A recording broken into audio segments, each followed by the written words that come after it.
आवाज सर्वसामान्यांचा। जिल्हा क्रीडा परिषद आणि जिल्हा क्रीडा अधिकारी कार्यालय सातारा द्वारा आयोजित कातर खटाव येथे 14, 17 आणि 19 वयोगटातील मुला-मुलींच्या खटाव तालुकास्तरीय शालेय कबड्डी स्पर्धा सन 2025 आणि 26 पार पाडण्यात आल्या। यामध्ये खटाव तालुक्यातील 110 कबड्डी संघांनी भाग घेतल्याने हजारो खेळाडूंची पटांगणात वर्दळ दिसून येत होती। कात्रेश्वर आणि हनुमानगिरी हायस्कूल संघाच्या लढतीत हनुमानगिरी संघ पुसेगाव या संघाने चमकदार कामगिरी करत प्रथम बक्षीस पटकावले। अतितटीच्या फायनलच्या लढतीत कात्रेश्वर हायस्कूल संघाला 1 गुणाने हार पत्करावी लागली।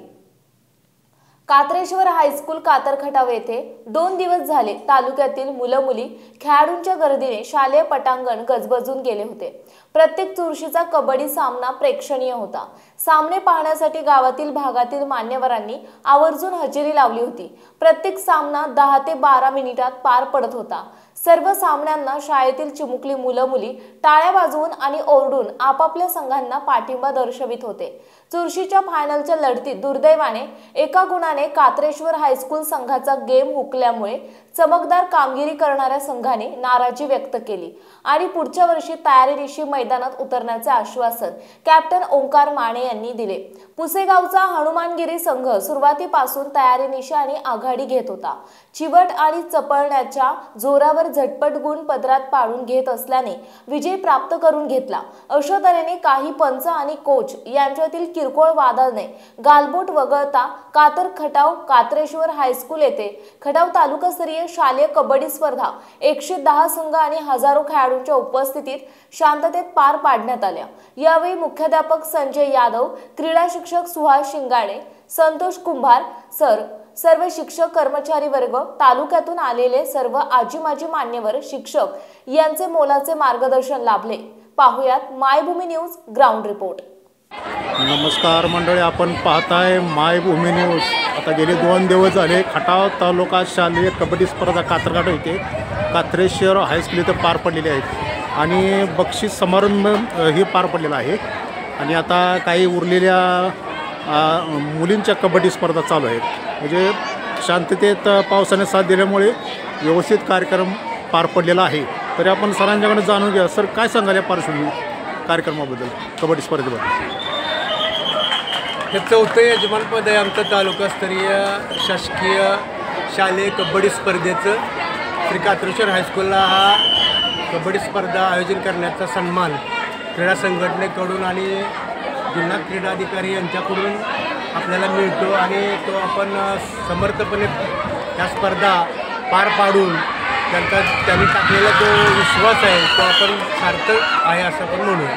अच्छा, तर किती संघाची तरी नोंद झाली आहे? तरी आपण नोट केलेली आहे, तरी किती संघाची नोंद झाली आहे मुलींची आणि मुलांची? आजच्या संघापुरतं बोलायचं झालं तर अंडर 17च्या 27 टीम आहेत आणि अंडर 14च्या 21 टीम आहेत। बरं, ज्युनियर कॉलेजच्या 3 टीम आहेत अंडर 19च्या। अच्छा, तर कात्रेश्वर हायस्कूलच्या मुलांनी 17 वयोगटातील चांगलीच बाजी मारलेली आहे आणि हा इथं कप्तान दिसतोय ओंकार माने। छान त्याने कामगिरी, उत्कृष्ट कामगिरी पाडलेली आहे, त्याबद्दल काय बोलाल? ओंकार माने आणि जीवन बागल हे दोन्ही आमच्या अंडर 17च्या टीमचे स्टार खेळाडू आहेत आणि त्यांच्या लौकिकास साजेल असा खेळ त्यांनी केला आहे। दुर्दैवानं म्हणून आपण एका पॉईंटनं आपल्याला फायनल मॅच जिंकता आली नाही, काही टेक्निकल इश्यू झाला, तरी एक उत्कृष्ट खेळ कसा असावा हे आमच्या कात्रेश्वरच्या कबड्डीपटूंनी दाखवले। बरं, इतर तालुक्यातील चमकदार काम कुठल्या खेळाडूंनी केली का, कसं वाटतं तुम्हाला? कात्रेश्वर हे संघ सोडून व्यतिरिक्त कातर खटाव व्यतिरिक्त पुसेगावचे जे संघ आहेत ते पुसेगावचे संघ तयारीनं आलेले आहेत। शाळेव्यतिरिक्त त्यांचा जो क्लब सुरू असतो तो क्रीडा क्लब म्हणून आपण त्याला, त्यामध्ये विविध खेळाचं प्रशिक्षण मुलांना दिलं जातं। त्यात रोजच्या रोज सकाळ संध्याकाळ सराव घेतला जातो। असं त्या क्लबची मुलं पुसेगावची आहेत आणि त्यांनी उत्कृष्ट खेळ प्रत्येक गटामध्ये केलेला आहे। अच्छा, आता ही किती वर्षातून आपल्याकडे येते दरवर्षी आपल्याला या संयोजनाची संधी गेली 4 वर्ष झाले तर मिळते. अच्छा. गेल्या वर्षी अपवाद सोडला तर बाकी कबड्डी म्हटलं की कातर खटाव असं सगळ्या क्रीडा शिक्षकांना वाटतं. तर काही तर फायनलला थोडंसं हे म्हणजे एक म्हणजे काही गालबोट लागलं. मग त्याच्याबद्दल काय सांगाल, काय कशामुळं काय? या शासकीय क्रीडा स्पर्धा आहेत, मात्र बाहेरच्या प्रशिक्षकांनी तिथे थोडा गोंधळ घातला. अच्छा. खरं तर आपण बघायला त्यांना परवानगी देतो. अच्छा. हां. परंतु ते भाग्याची भूमिका न घेता ते निर्णय देण्याचं काम करतात आणि त्यामुळं वाद निर्माण होतो. अच्छा. ह्यावर काय म्हणजे नंतर पुढल्या वर्षी तुम्ही निर्बंध आणाल, कशा पद्धतीने सामने पार पाडाल तुम्ही न गोंधळ होता? कबड्डीचे सामने पार पाडणं एक मोठं आव्हान असतं. त्यासाठी जी उपाययोजना करायची आहे, पोलीस स्टेशनची मदत घ्यायची आहे, ते आम्ही पुढच्या वर्षी नक्की घेऊ. आणि बॅरिगेड जे पाडलेले आहेत ते बॅरिगेड आणखीन चांगल्या पद्धतीचं कसं पुढच्या वर्षी बांधता येईल आणि जे प्रेक्षक आहेत ते बॅरिगेडच्या बाहेर कसे राहतील यासाठी आम्ही नक्की प्रयत्न करू. तर मंडळी, अशा तऱ्हेने 2 दिवस झालं कातरवाडी ते तालुका कबड्डी शालेय स्पर्धा शांततेत पार पडलेली आहेत. काही किरकोळ गालबोट वगळता शांततेत चमकदार मुलांनी कबड्डी स्पर्धेत चमकदार कामगिरी दाखवलेली आहे.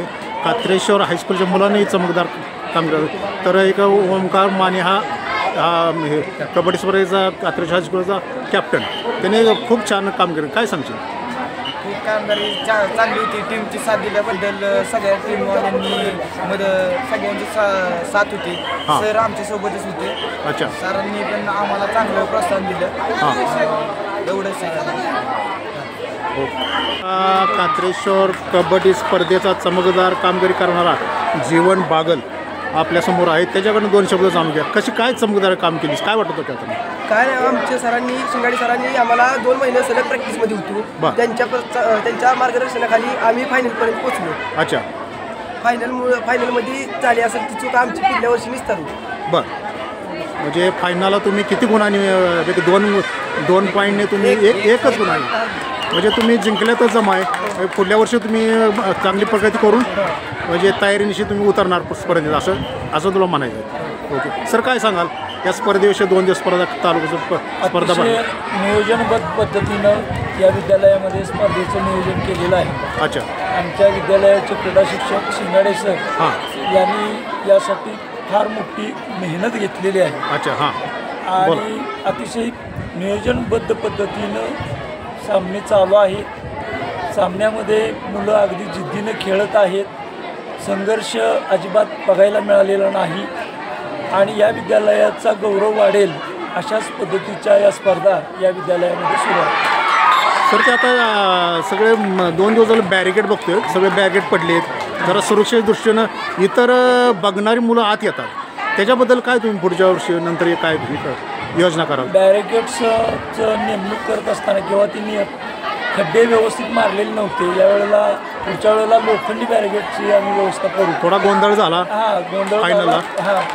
अशा पद्धतीचा गोंधळ पुन्हा होणार नाही याची काळजी आम्ही घेऊ, त्या पद्धतीचं नियोजन करू. तर आज या ठिकाणी 19 वर्षाखालील सेवागिरी हनुमानगिरी कोशेगाव हायस्कूल संघ जिंकलेला आहे फायनलसाठी. तर ते त्यांचे कोच आहेत, शिक्षक आहेत, त्यांच्याकडे पण जाणून घ्या. काय सांगाल सर? या संघासाठी त्यांना प्रशिक्षण देणारे आमचे मदने सर, त्यांनी भरपूर कष्ट घेतलं, मुलांनी पण भरपूर मेहनत घेतली. त्यामुळं आमचा संघ तालुकास्तरीय प्रथम क्रमांक मिळवून जिल्हा स्तरावर त्या मुलांची निवड झाली. त्याबद्दल मुलांचं मी मनापासून कौतुक करतो, मुलांना शुभेच्छा देतो. जिल्हा स्तरावर त्यांची निवड होऊन त्यांनी विभागीय स्तरावर नंबर करावा अशी मी अपेक्षा व्यक्त करतो. अच्छा. तुम्ही आता मैदानात तुम्ही चांगलं मैदान गाजवलं, म्हणजे एक विद्यार्थ्यांना तुम्ही खेळाडूंना चांगलं मार्गदर्शन करत होता. थोडंसं जरा नाराजी तुम्ही व्यक्त केली, काय नक्की पॉईंटसाठी नाराज केली का काय? संघ जिंकलेला आहे, काय सांगाल त्याच्याबद्दल? या संघामध्ये काय राज्यस्तरीय खेळाडू आहेत, युवा सिरीज खेळलेले खेळाडू आहेत, खेलो इंडिया खेळलेले खेळाडू आहेत. तरी पण आपल्या खटाव तालुक्याच्या या स्पर्धेत फायनलला पुढच्या समोरच्या संघाला पण चांगली झुंज दिली. एवढे चांगले प्लेअर असताना सुद्धा मॅच एवढी जरा क्लोज झाली म्हणून थोडीशी नाराजगी झाली. बाकी जिल्हास्तरीय स्पर्धेला चांगली उत्कृष्ट कामगिरी करतील खेळाडू. स्पर्धेपर्यंत पोहोचण्याची त्यांची पात्रता आहे. अच्छा, जिल्ह्यामध्ये आंतरराष्ट्रीय किती ठिकाणी तुम्ही असे मुलं खेळवलेत, संघ खेळवला? भरपूर आत्तापर्यंत साधारण एक 50-60 ते मुली 50-60 मुलं आजपर्यंत स्टेट लेवलला खेळलेले आहेत, स्टेट नॅशनल लेवलला खेळले आहेत, खेलो इंडिया खेळलेले हां. आहेत, युवा सिरीज खेळलेले आहेत. भविष्यात एखादा श्री सेवा स्पोर्ट अकॅडमीचा खेळाडू किंवा पुसेगावचा खेळाडू एखादा प्रोमध्ये जाण्याची शक्यता आहे. अच्छा, तर अशा तऱ्हेने चांगल्या तऱ्हेने हा खेळ करून 19 वर्षाखाली हनुमानगिरी संघ जिंकलेला आहे. आपल्या परिसरातील महत्त्वाच्या बातम्या पाहण्यासाठी मायभूमी न्यूज चॅनलला यूट्यूबवर सबस्क्राईब करा आणि बेल आयकॉन प्रेस करा.